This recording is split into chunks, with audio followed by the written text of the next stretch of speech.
लोकसभा 2024 के चुनाव जैसे जैसे नज़दीक आ रहे हैं वैसे राजनीतिक पार्टियां अपने एक मिशन को पर्टिकुलर नाम देने की तैयारी में जुट गई हैं। तो इसी कड़ी में भाजपा भी पीछे रहने वाली कहाँ है। भाजपा ने भी 2024 की जीत के लिए यूपी में मिशन डिमोलिशन शुरू कर दिया है। डिमोलिशन मतलब तोड़फोड़। राजभर और दारा सिंह चौहान के बाद अब यूपी के 3 क्षेत्रीय दल जल्द एनडीए में शामिल हो सकते हैं, तो वहीं 4 बड़े नेता भाजपा ज्वाइन करने जा रहे हैं, जिसकी डेट भी तय हो गई है। 24 जुलाई को ज्वाइनिंग का कार्यक्रम लखनऊ के बीजेपी कार्यालय पर रखा गया है। इसमें सपा और उनके गठबंधन साथी रहे आरएलडी के नेता भी शामिल हैं।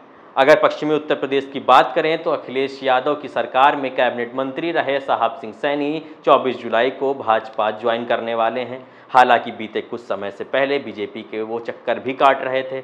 निकाय चुनाव के दौरान पार्टी ने उन्हें सहारनपुर में ज्वाइनिंग का निमंत्रण भी दिया था, लेकिन तब साहब सिंह सैनी ने इसे स्वीकार नहीं किया था और कहा था कि वो लखनऊ में ही पार्टी को ज्वाइन करेंगे। तो अब 24 जुलाई को उन्हें ज्वाइनिंग का समय बीजेपी ने दे दिया है। बीजेपी की नज़र केवल सपा के ही नेताओं पर नहीं बल्कि उनकी सहयोगी गठबंधन के साथी रहे आरएलडी के नेताओं पर भी है और वहां पर भी वो सेंधमारी करने की तैयारी कर रही है।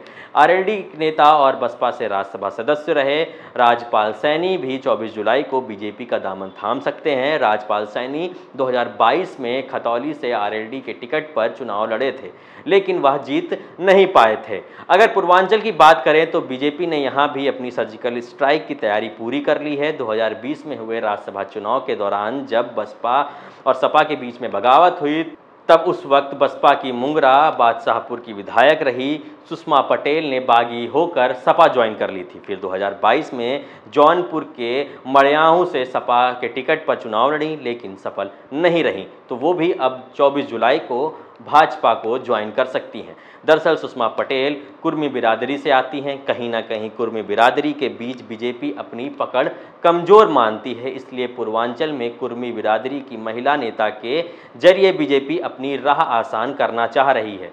वैसे भी 2019 के चुनाव में, लोकसभा के चुनाव में जौनपुर की लोकसभा सीट बीजेपी के खाते में नहीं आई थी और वो यहाँ से हार गई थी। इसके अलावा सपा